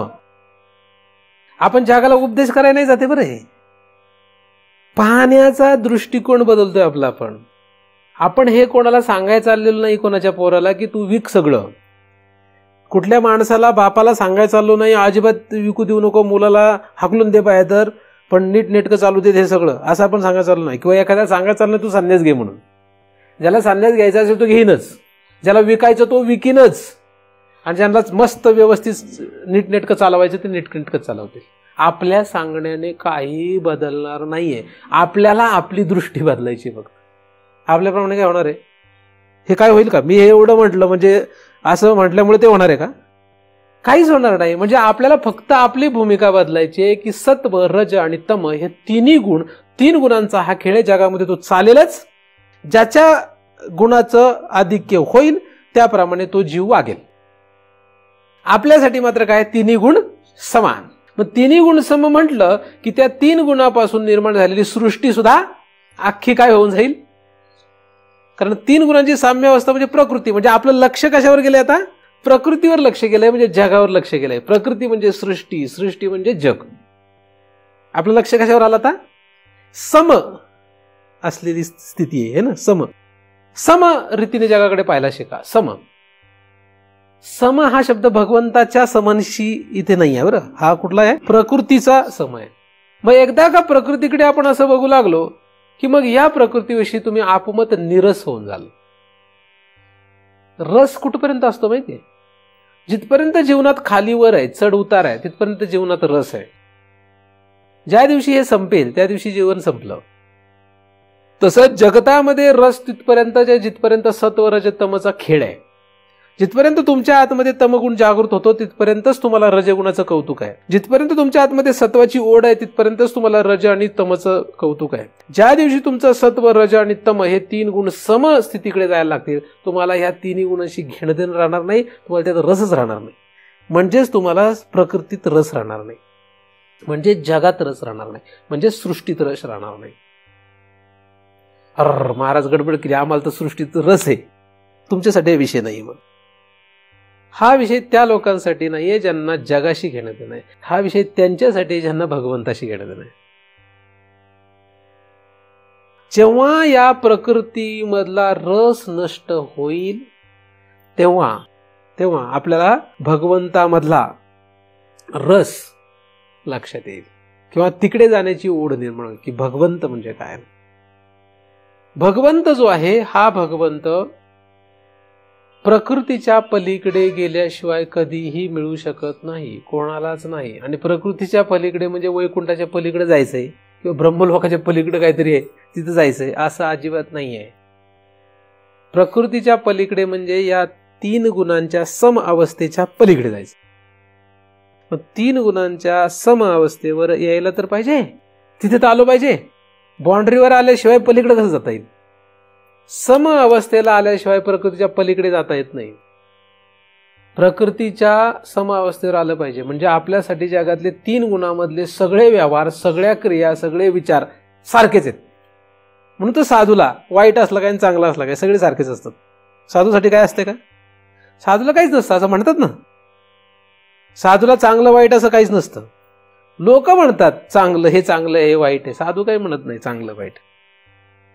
पण जे साधू म्हणतात हे चांगलं हे वाईट आहे ते साधू आहेत का नाही प्रश्न आहे. चांगल्या वाईटाच्या पलीकडे आहेत ते. चांगलं चांगलं चांगलं चांगलं धरून बसत असेल आणि वाईटाला विरोध करत असेल तर तो साधू नाही बरं. ते चांगली माणसं आहेत जगातले, महात्मे आहेत आपण धरू, पण चांगले महात्मे आहेत असं धरू. ते त्याच्या पलीकडे नाही आहेत. सत्व रजतम ह्या 3 गुणांना समस्थितीने पाहता आलं पाहिजे. समस्थितीने पाहता आलं पाहिजे, त्यांच्या साम्य अवस्थेवर आता आलं पाहिजे. तर प्रकृतीकडे आलो, आणि प्रकृतीकडे आलो तर अजून आपल्याला प्रकृतीच माहिती आहे, भगवंत न माहिती. ही प्रकृती जी आहे ही प्रकृती म्हणजे हे सत्व रजतम हे 3 गुण जे आहेत हे फक्त कल्पना मात्र आहेत. हे काय? हे फक्त कल्पित आहेत, कल्पना केलेली त्यांची. कल्पना काय केलेली आहे? जसं आपण हे कल्पना करून बसलोय, प्रत्येकाने आपापली कल्पना केली की असं असं असतं आणि त्याला फॉलो करत असतो. आपल्याला कोणी शिकवलं हे कल्पना? म्हणजे हिंदू माणसाला कोणी शिकवलं की गाय पवित्र असते आणि डुक्कर हे अपवित्र असतं? मुस्लिमाला कोणी शिकवलं की गाय कापून खा आणि डुक्कर हे पवित्र आहे? हे त्याला कोणी शिकवलं? आणि तो मानून बसला. ते काय झालं? मानून बसला. ते ही कल्पना आहे, त्यांनी केलेली कल्पना आहे. ही त्या धर्माने केली, ह्या या धर्माने केली, ही ह्या माणसाने केली, ती त्या माणसाने केली, ही सगळी कल्पना केली. अहो आपण जन्माला आल्यानंतर ह्या लोकांनी सांगितलं हे तुझे आईबाप आहेत, हा मामा आहे, हे काका आहे, हा भाऊ आहे, ही बहीण आहे, हा आजोबा आहे, हा पणजोबा आहे, हा अमका आहे, तमका आहे. ह्या कल्पना इतक्या दृढ झाल्यात की आपल्याला खरंच वाटतंय ते. आपण असं खरंच समजून ही आई आहे, हा बाप आहे, ही बायको आहे, हा नवरा आहे, हे मुलं बाळ आहेत. हे सगळं जे आहे आपण याला सगळ्याला खरं समजून बसलो. खरं झालं ते. हे तर कल्पना मात्र. इतकं कल्पित आणि इतकं खोटं आहे की ज्या दिवशी यमदूत येईल, यम येईल आणि तुम्हाला याच्यातून बाहेर काढेल, तेव्हा तुम्हाला लक्षात येईल हे सगळं खोटं होतं. ही सगळी ईडी जत्रा जी अख्खी, ही सगळी आपल्या काही उपयोगाची नाही. आपल्याला दुसरीकडे जायचंय. आपण फक्त हा स्टॉप आहे आपला. ह्याच्यातलं जगणं संपलं की दुसरीकडे फापलणार आहे आपण कुठंतरी. आणि ही सगळी जी बाकीची जत्रा आहे, ही सगळी काय आहे, ही काही नाही त्यांच्याप्रमाणे जगणार आहेत. काही त्यांचं बिघडत नाही, काहीही बिघडत नाही त्यांचं. आपण कुठे जाणार, कुठे जाणार, काय करणार नक्की? म्हणजे या सगळ्यांना जे आपण आपलं समजायला लागलो, किंवा माझं, तुझं, आपलं, परक्याचं, हे जे काही असं समजलो, बरंच काही आहे. हे सगळं जे आहे हे सगळं कल्पना आहे. पण ती दृढ किती आता ती. तुम्ही कितीही प्रयत्न करा, तुमच्या जवळची जी व्यक्ती असते, म्हणजे नवरा, बायको, मुलं, यांची कल्पना तुमची जी आहे की हे माझं आहे, तितकं माझं तुम्ही मला मानूच शकत नाही. म्हणजे मला, म्हणजे मी एक व्यक्ती, क्ष व्यक्ती, महाराजांना तुम्ही इतकं जवळचं मानूच शकत नाही. मी म्हणजे एक कुणी व्यक्ती अशी. का? कारण तुमची कल्पनाच नाही तशी.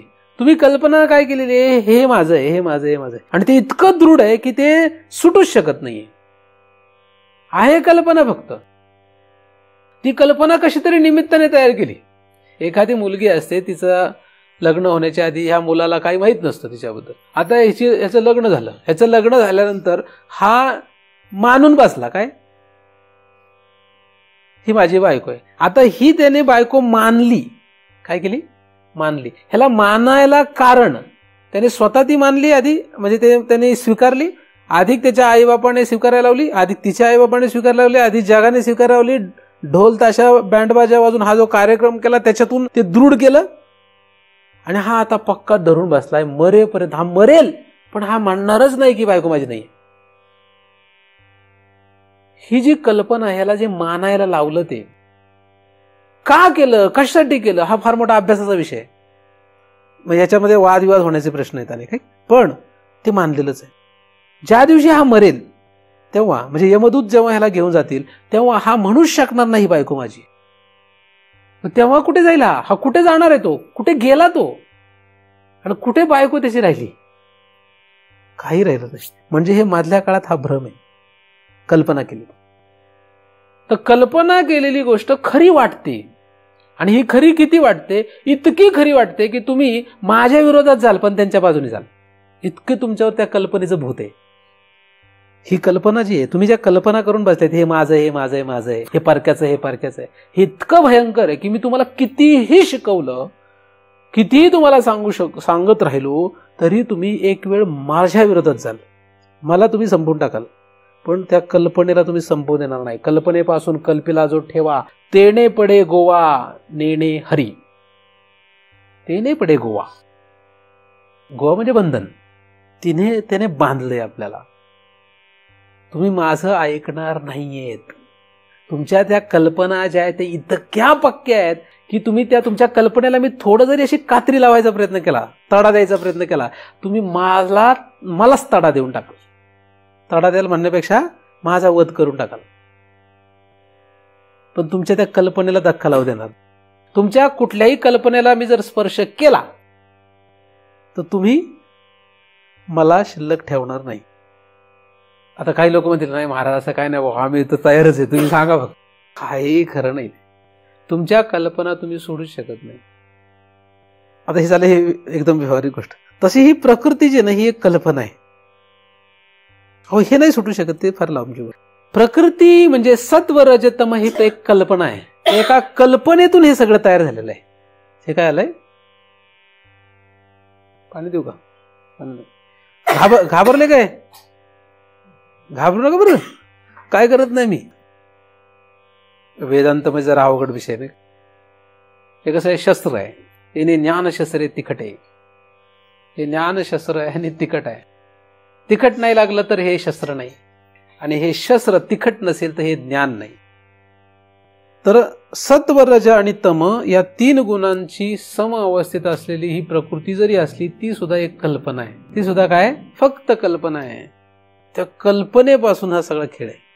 फक्त कल्पित आहे, खरी नाहीये ती, असं शास्त्र सांगतं. आपण शास्त्र सांगतं पण ते आपल्याला तिथं पोचायचं कसं हे नाही सांगत.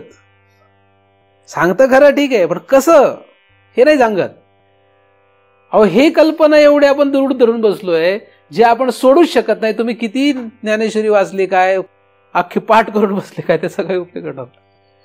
उपयोग काय होणार? काही उपयोग होणार नाही. सत्व वाढेल अंगातलं फक्त. आणि तुम्ही पुन्हा सत्व वाढले की रज आणि तमला शिवाय देणारच आहे. झालंच का नाही? आणि तुमच्या अंगातलं रज वाढलं की परत तमवाल्याला आणि सत्ववाल्याला शिवाय देणार. तम वाढलं तर या दोघांना शिवाय देणार. दुसरं काय करणार? कल्पना जी आहे ही कल्पित आहे. सर्व हे कल्पित जे आहे हे कल्पित आपल्याला संपवता आलं पाहिजे. आता कल्पित आहे म्हटलं, कल्पना मात्र आहे हे समजायचं असेल तर काय करावं लागेल? काय नाही, ते लक्षात घ्यावं लागतं. कुठली कल्पित जी पदार्थ असतो, कल्पित पदार्थ काय करावं लागतं? तो घालवावा लागत? तो घालवावा नाही लागत.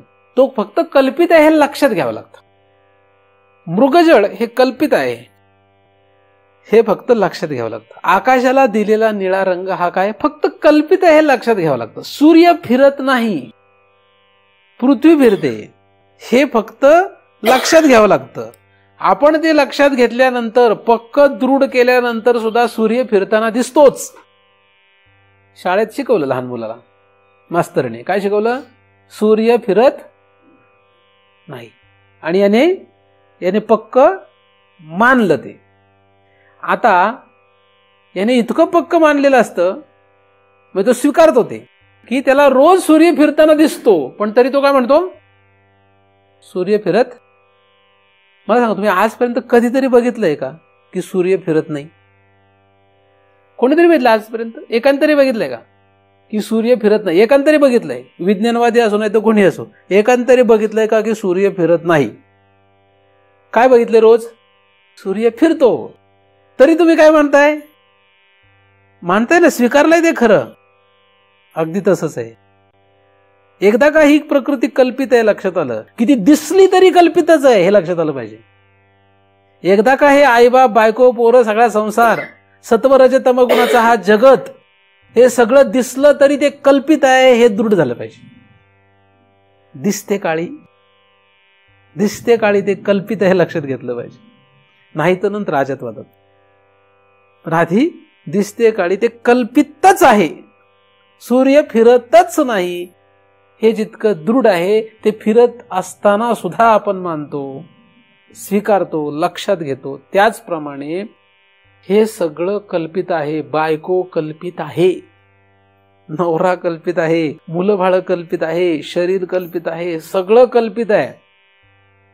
कल्पित पदार्थ त्रास देत नाही असं नाही, कल्पित पदार्थापासून सुख दुःख होत नाही असं नाही. ते सगळं होतं. ते सगळं जरी झालं तरी कल्पितच आहे. म्हणून एकदा का कल्पित आहे हे दृढ झालं तरी सुद्धा सुख दुःख होणारच आहे. काही लोकांना वाटतं सुख दुःख असे गायब होऊन जातील. काही होणार नाही, सगळं होणार आहे. कारण कल्पित पदार्थ सुख दुःख देतोच. सूर्य फिरत नसताना सुद्धा अंधाराने उजेड होतोच. फिरत नाही तरी होतोच अंधार. फिरत नसताना सुद्धा तो कमी अधिक अंतरावर आपल्याला आल्यासारखा दिसतोच. तो कमी अंतरावर आलाय. आता फिरतच नाही म्हटलं किती अंतर आहे तुमच्यापासून, कशाला विचारायचं? पण तो कमी अंतरावर, जास्त अंतरावर असं दिसतच. अर्थात तो पृथ्वीचा फिरण्याचा गोंधळ असतो हे आपल्याला माहित आहे, नाही का?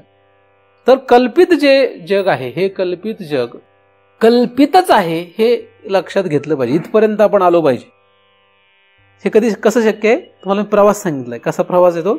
हा असा प्रवास करत आला पाहिजे. आणि प्रकृती ही कल्पित आहे इथपर्यंत आलं पाहिजे. कल्पित आहे, प्रकृती कल्पित आहे. म्हणजे सत्व, रज, तम गुण हे सम आहे ते लक्षात घेतल्याशिवाय कळणार नाही. ते सम आहे हे कळण्यासाठी पहिल्यांदा आपल्याला हे मी आधी तुम्हाला जे सगळा अभ्यास सांगितला तो लक्षात घेतल्याशिवाय होणार नाही. मग एकदा का कल्पित आहे लक्षात आलं, पक्क कल्पित आहे. जे काही साधू संत, जे काही अभ्यास करणारे लोक आहेत हे अभ्यास करून याच निर्णयावर येतात. त्यांनी कुठल्या पद्धती अवलंबल्या, काय केलं मला माहित नाही. त्यांना जसं करायचं असतं करू देत. पण जो कोणी या भगवंतापर्यंत जाण्याचा प्रयत्न करत असेल त्याला प्रकृतीच्या पलीकडे जावंच लागतं. ज्याला कोणाला प्रकृतीच्या पलीकडे जायचं असेल त्याला पहिल्यांदा प्रकृतीला कल्पित ठरवावंच लागतं. तो जर कल्पित ठरवून शकला नाही तर त्याला भगवंतापर्यंत जाताच येत नाही. म्हणून पहिल्यांदा कल्पित प्रकृती म्हणजे कल्पित प्रकृती ठरली की अख्खी प्रकृती म्हणजे जग आहे. म्हणजे जगच काय जग कल्पित आहे या निर्णयापर्यंत येणं गरजेचं आहे. जग कल्पित आहे. आता जग कल्पित आहे असं म्हटल्यानंतर मग खरं काय? कारण सूर्य फिरत नाही हे जर मानलं तर काय फिरतंय असा प्रश्न येतो पुढे. पृथ्वी फिरते हे त्याचं उत्तर असतं नाही का. शाळा जर शिकले असेल तुम्हाला माहिती आहे हे सगळं उत्तर. सूर्य फिरत नाही पण तरी सुद्धा सूर्य फिरताना दिसतो का? कारण पृथ्वी फिरत असते म्हणून. तसं कल्पित जग आहे हे जर आपल्याला लक्षात आलं तर ते कल्पित का वाटलं? कारण काहीतरी कल्पित नाहीये म्हणून. त्याच्या विरुद्ध असतं. सूर्य फिरताना दिसतो पण तो फिरत नाही. मग कोण फिरतंय? त्याच्या विरुद्ध. एक स्थिर आहे, एक फिरतोय. म्हणजे एक खरं आहे, एक खोटं आहे, एक कल्पित आहे आणि एक सत्य आहे. म्हणून जेव्हा प्रकृती कल्पित आहे हे आपल्याला लक्षात येईल तेव्हा प्रकृती जर कल्पित असेल तर मग खरं काय? तर सत्य काय? तर सत्य ब्रह्म आहे. काय सत्य? सत्य ब्रह्म आहे आणि जग मिथ्या आहे किंवा जग कल्पित आहे म्हणजेच प्रकृती कल्पित आहे. इथे तुम्हाला लक्षात येईल. पण ते केव्हा? जर प्रकृतीला कल्पित ठरवता आलं. जग कल्पित करायचं असेल तर हे सगळं कल्पित करून टाका. बोलण्यापुरतं नाही. खरं कल्पित पाहिजे. सगळं कल्पित आहे. मानलेलं आहे. कल्पित म्हणजे मानलेलं आहे. मग मानलेला पदार्थ कसा ठेवला पाहिजे? तसं राहायला पाहिजे. त्याला जर सत्य समजत असेल तर. म्हणजे महाराज मी वेदांत शिकलो, मला कळलं, सगळं मानलेलं आहे, पण माझी बायको मला जर सत्य वाटत असेल, मानलेली वाटत असेल तर तुम्ही कितीही वेदांत कोळून प्या, काही होणार नाही. काहीच होणार नाही. काही होणार नाही. फक्त गंमत होईल वेदांत म्हणजे. आता नाही आम्हाला काळजी, आमच्या बायकोपर्यंत सगळ्यांची संसाराची प्रपंचाची काळजी. तुमच्यासाठी हा विषय नाही आहे. तुम्ही नका करू हा विषयाचा अभ्यास. तुम्ही आपलं टाळ घ्या, भजन करा, तीर्थयात्रा करा, ते करू शकता. तुम्हाला कोणी अडवलंय का? पण भगवंत जर पाहिजे असेल, जो भगवंत प्रकृतीच्या पलीकडे आहे तो भगवंत पाहिजे असेल तर तुम्हाला याच मार्गाने जावं लागेल. प्रकृतीला कल्पित ठरवावंच लागेल. आपण असं तर शास्त्रात साधू संतांनी सांगितलेलं आहे की विठोबाची भक्ती केली, हे केलं ते केलं तर इथं जाता येतं, हे कळतं, ब्रह्मरस मिळतो, अमकं होतं तमकं होतं. ते सगळं परंपरेने होतं. म्हणजे पुढे जाऊन त्यांना या ठिकाणी यावंच लागतं. कारण जैसा ज्याचा अधिकार तैसा त्यास उपदेश या नियमाप्रमाणे त्यांना ते साधनं सांगून त्यांना पुढे इथे यावंच लागणार आहे. म्हणजे त्यांना शेवटी प्रकृतीला कल्पित ठरवावंच लागेल आणि प्रकृतीच्या पलीकडे जावंच लागेल. प्रकृतीला कल्पित ठरवून तिच्या पलीकडे जाता येतं. पलीकडे जायचं म्हणजे काय करायचंय? तिला कल्पित ठरवली की तिच्या पलीकडे जाता येईल. तिच्या पलीकडे जायचं म्हणजे काय करायचंय? काही करायचं नाही, कुठेही जायचं नाही, फक्त तिला कल्पित ठरवायची. एकदा का कल्पित ठरवली की लगेचच काय खरं आहे, काय सत्य आहे याच्याकडे दृष्टी जाते आणि मग ब्रह्माचा विषय येईल. तिला कल्पित ठरवण्यानेच आपल्याला काय होणार आहे? ब्रह्माकडे लक्ष जाणार आहे. तर हे ब्रह्मच विकृत रूपाने भासू लागलं म्हणजे ब्रह्मच प्रकृती रूपाने भासू लागलं. प्रकृती म्हणजेच विकृती. प्रकृती कोण आहे? प्रकृती हीच विकृती आहे. म्हणजे कल्पना हीच विकृती आहे. विकृत काय आहे? कल्पना म्हणजे विकृत.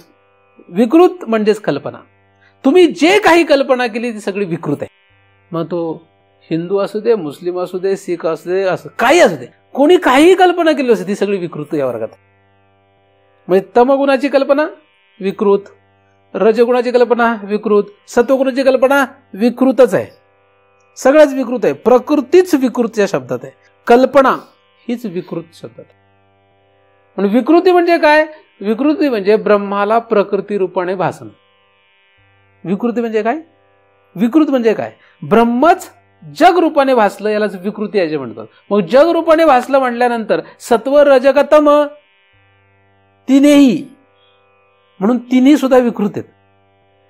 आधी आपण विचार केला की काहीच विकृत नाही आहे, पण तो का केला होता त्याला कारण वेगळं होतं. आता मी तुम्हाला सांगतो हे तिन्ही विकृत आहेत, पण आता कारण वेगळं आहे. ब्रह्म विकृत रूपाने भासणं म्हणजे ब्रह्म हे प्रकृती रूपाने जग रूपाने भासणं आहे.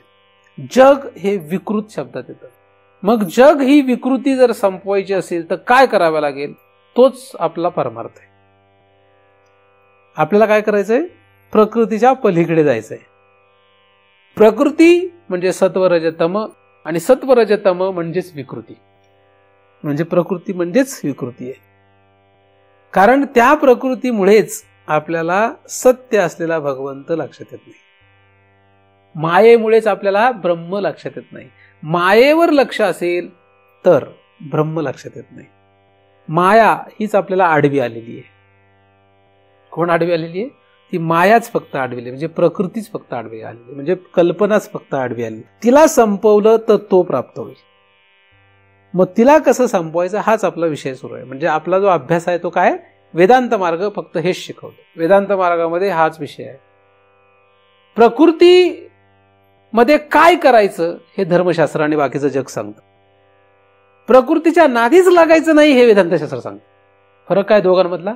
जमीन आणि आसमानचा फरक आहे.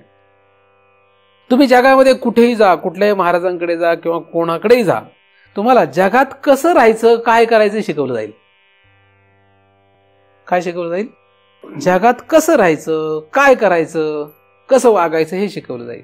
म्हणजे प्रकृतीमध्ये कसं जगायचं हे शिकवलं जाईल. आणि वेदांताकडे आले तर काय होईल?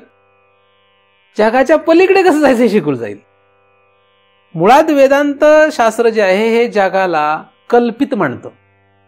त्यामुळे कल्पित पदार्थामध्ये असं का तसं, दोराची या सापासी डोंबा बडी गवाळा ऐसी संख्या न करवे कोणास, तेवी भूतासे मिथ्यत्वे. त्यामुळे वेदांत शास्त्र याला मिथ्याच मानत असल्यामुळे ह्याच्यात असा जग का तसा जग, असं कर का तसं कर असा प्रश्नच कुठे आहे. पण तरी वेदांताचा अभ्यास करणारे म्हणतात नाही, हे कसं जगायला पाहिजे, असं करायला पाहिजे, तसं करायला पाहिजे, हे करायला पाहिजे, ते करायला पाहिजे. हे कुणी शिकवलं तुम्हाला? हे वेदांतांनी नाही शिकवलेलं. खऱ्या वेदांतात हे नाहीच. ज्या लोकांनी धर्मशास्त्राचा पगडा डोक्यावर ठेवलेला आहे आणि वेदांताचा अभ्यास करू लागले, ज्या लोकांनी हृदयामध्ये धर्मशास्त्र ठेवलंय आणि बुद्धीने वेदांतशास्त्र अभ्यास करू लागले, त्या लोकांचंही म्हणणं आहे. मग ते कितीही पुरातन असू देत, म्हणजे 100 वर्षापूर्वीचा असू देत, 1000 वर्षापूर्वीचा असू देत, अशा कुणीतरी चुकीच्या लोकांनी हे वेदांताचा अभ्यास केल्यामुळे हा गोंधळ उडाला. आणि आपण त्यांचे ग्रंथ एक पुरातन ग्रंथ आहे म्हणून वाचून जर त्याचा निर्णय लावला तर आपल्याला हाताला काही लागणार नाही. मुळात वेदांताचं म्हणणं असं आहे की प्रकृती ही कल्पित आहे, कल्पना मात्र आहे, कल्पित आहे. आणि कल्पित असल्यामुळे तिच्या नादाला लागायचंच नाही. ते काही होऊ देत, चांगलं का वाईट, असं का तसं, ह्याच्याशी आम्हाला काही घेणं नाही. काही चांगलं आहे आणि काही वाईट आहे असं आम्ही म्हणत नाही. तुम्हाला वाटतं चांगलं आहे, ठीक आहे चांगलं. तुम्हाला वाटतं वाईट आहे, चल वाईट आहे. तुम्ही जे म्हणाल ते, आम्हाला त्याच्याशी घेणं देत नाही. आम्ही त्याला सम अवस्थेत ठेवून पुढे त्याच्या कल्पना मात्र कल्पित आहे या अवस्थेचा विचार करणार आहोत. कल्पित अवस्था म्हणजे कल्पना वजा करून आम्ही सत्य गोष्टीचा विचार करणार आहोत. हा असा प्रवास आपल्याला करणे आहे. तर ब्रह्मच विकृत रूपाने भासतं. म्हणजे ब्रह्मच काय होतं? देवच कोण झाला? देवच प्रकृती झाला. झाला म्हणजे कसं झाला? कल्पित, कल्पित झाला, खरा झाला नाही. देव जग रूपाने दिसू लागला. मग जग रूपाने दिसू लागला म्हणजे खरा दिसायला लागला का खोटा दिसायला लागला? तर खरा नाहीये, खरा दिसू नाही लागला, खरा नाही दिसला, कल्पना मात्र दिसू लागला. पण कल्पना मात्र जेव्हा एखादा विषय असतो तो कालांतराने काय होत असतो? तो खरा वाटत असतो. कल्पना, कल्पना या शब्दाचा अर्थ काय? कल्पनातून काय होत असतं? एखादी कल्पना जी असते ती कालांतराने खरी वाटायला लागते. इतकी खरी वाटायला लागते की तेच खरे असं वाटतं. म्हणजे आपण जन्माला आलो, जन्माला आल्यानंतर 2-4 वर्षाचे, 5-10 वर्षाचे होते, तेव्हा आपल्याला काही माहित नव्हतं. आपण कुठून तरी आलो, कुठल्या विश्वातून आलो माहित नाही आपल्याला. ह्या लोकांनाही माहित नसतं. पण मग हे सगळी लोक म्हणतात माझं आहे, माझं आहे, माझं आहे, माझं आहे. आपल्यालाही शिकवतात म्हण हे सगळं माझं आहे, माझं आहे, माझं आहे, माझं आहे असं म्हणायला शिकवतात. म्हणजे अहम आणि मम आपल्याला दृढ करून टाकतात. आणि मग हे इतकं वाढत जातं की जेव्हा म्हातारा होतो तेव्हा त्याला असं वाटतं अरे नको जायला, हे सगळं माझं आहे, कुठं जाऊ मी आता, देवा वाचव, मला जाऊ देऊ नको. काय वाटतं? भीती. तसं मरण जवळ यायला लागतं ना, म्हातारा होतो आपण, तसं भीती वाटायला लागते ना. कसली भीती वाटायला लागते? वाटते ना म्हाताऱ्या लोकांना, काय नाही वाटत आहे? जसं म्हातारपणाकडे आपण जाऊ तशी भीती वाटायला लागते आपल्याला, की अरे आपलं काय होणार, हे सगळं माझं सुटणार. हे जे माझं वाटतंय हा मुळात मानलेला विषय आहे. तो आपण जन्माला आल्यानंतर आपल्याला मानायला लावला यांनी, आणि तो इतका आता पगडा बसला, इतकं दृढ झालंय की आपण त्याला माझं समजून बसलो. आणि माझं संपल्यामुळे, समजल्यामुळे, माझंच मानल्यामुळे, ते सत्य वाटायला लागल्यामुळे आता भीती वाटायला लागली. आता काय व्हायचं, हे सगळं सुटणार आपलं, अशी भीती वाटायला. 99% लोक भेदरलेले, घाबरलेले. का? कशामुळे? मानलेला सत्य समजले. म्हणजे मानलेला पदार्थ असा सत्य समजून भयानक होतो ना, तसंच आहे. भगवंत हा प्रकृती रूपाने, जग रूपाने फक्त मानला, आणि तो पुढे सत्य झाला. सत्य झाला, आणि म्हणून राहिला भगवंत बाजूला. म्हणजे खरे आपण राहिलो बाजूला, आणि झालं सगळं खोटा कारभार. म्हणून जगालाच तेवढं, म्हणजे मायेचा सगळीकडे बोलबाला झाला, आणि भगवंत पडला बाजूला. आणि मग लोकांना हाऊस थोडीफार असतेच ना, थोडीफार हाऊस असतेच भगवंताची. मग ह्या मायेनेच तिचे देव निर्माण केले. त्या मायेने स्पर्श करून त्या मायेचेच देव जगात तयार झाले. जेवढे देव जगात आहे त्या सगळ्यांना तिचा स्पर्श आहे, आणि लोक म्हणतात तो देव आहे. जेवढे जगात देव आहेत, तुम्ही जेवढ्या देवांना मानताय, हे सगळे देव तिच्या आधिपत्याखाली, तिचा स्पर्श झालेले. एक तर तिच्या रजगुणाचा, तिच्या सत्वगुणाचा किंवा तमगुणाचा, गुणी देवात्रयी लाविली. आणि आपण त्यांना शाणे समजून बसलो, आपण त्यांनाच खरं समजून बसलो. इतकं मोठी भयानक परिस्थिती जगामध्ये. कुठं विषय गेला काहीच कळत नाही, आणि कोणी सांगितलं तरी उपयोग नाही. आता काय, मी तुम्हाला आधीच सांगितलं, माझे सगळं बोलणं जे आहे ती नुसती बडबड आहे, कारण माझं कोणी ऐकणार नाहीये. मी काय म्हणतोय कोणाला कळणारच नाहीये, कारण तुम्ही जे मानलेलं इतकं पक्क सत्य समजून बसलेले आहेत की माझ्या किती ओरडण्याने तुम्ही ऐकणार नाही. आता तुम्ही मला काय कराल, तुम्हीच कल्पना करायला लागलेत काहीतरी असं म्हणाले. एक वेळ परिस्थिती निर्माण होईल अशी. पण परिस्थिती अशी आहे की तो देव राहिला बाजूला. ह्या मायेने तुमच्या हाऊस मौजेसाठी देव पण तयार करून ठेवले. तुमची हाऊस आहे ती, काहींना हाऊस आहे ना देवाची, तर त्यांच्यासाठी हाऊस म्हणून देव तयार केलेत, दगडाचे किंवा कसले तयार केलेत, आणि त्याला लोक देव समजू लागले. कल्पना करणार काय? मग तुझी हाऊस होती का देवाची? घे हाऊस पूर्ण कर. मग आपण देव होतो, हे गेलं कुठं? आपणच देव होतो, कुठे गेलं? कुठे आपलं हे सगळं? आपलं संपलं सगळं. आपणच होतो ते, आता नाही राहिलो.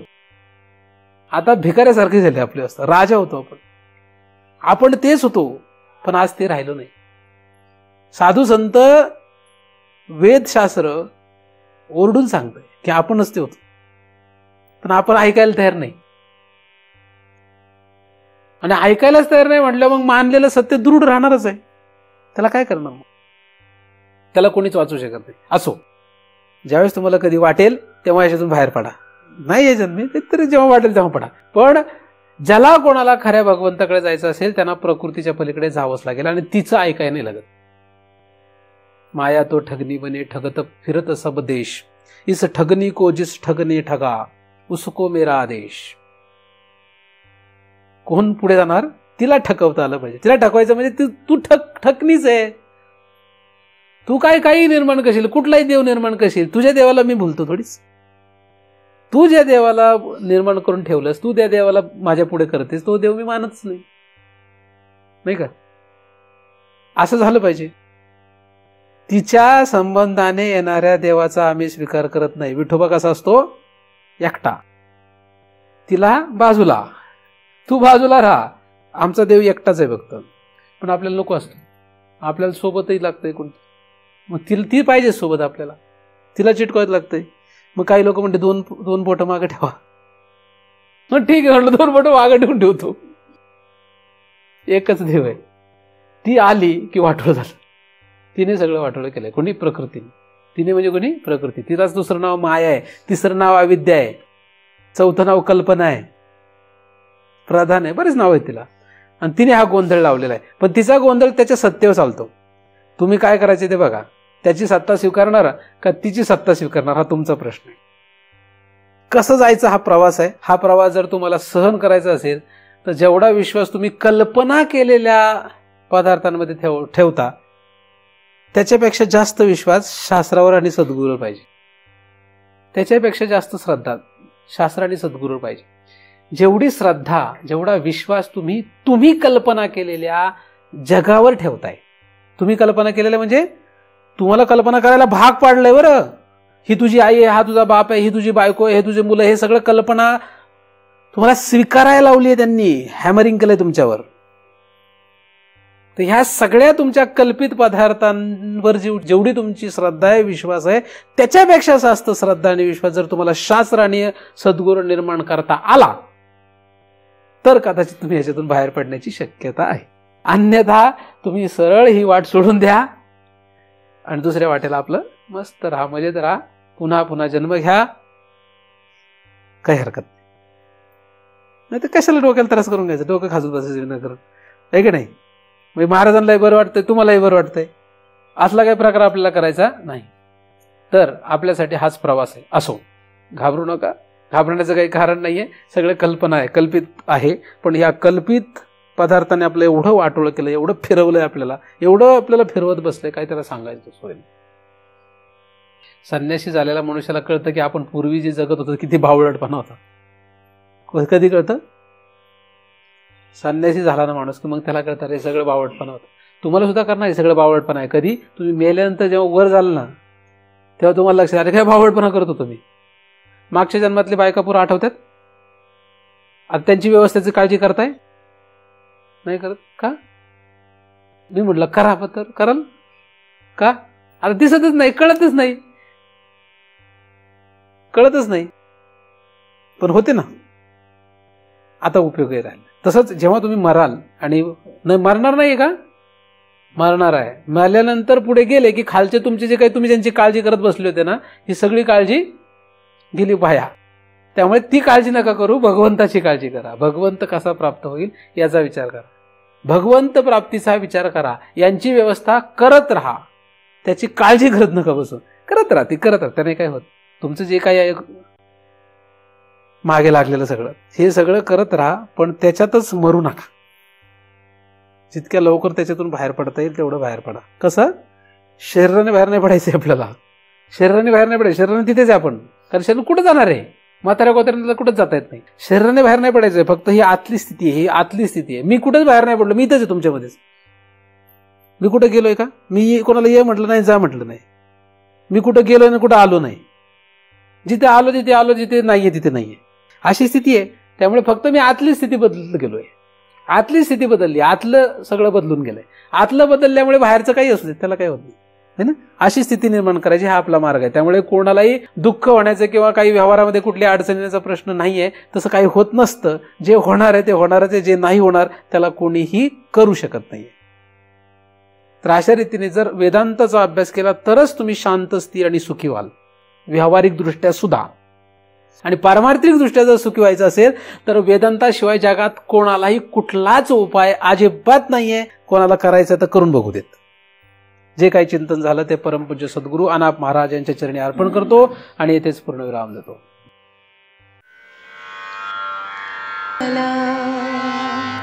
सुखिया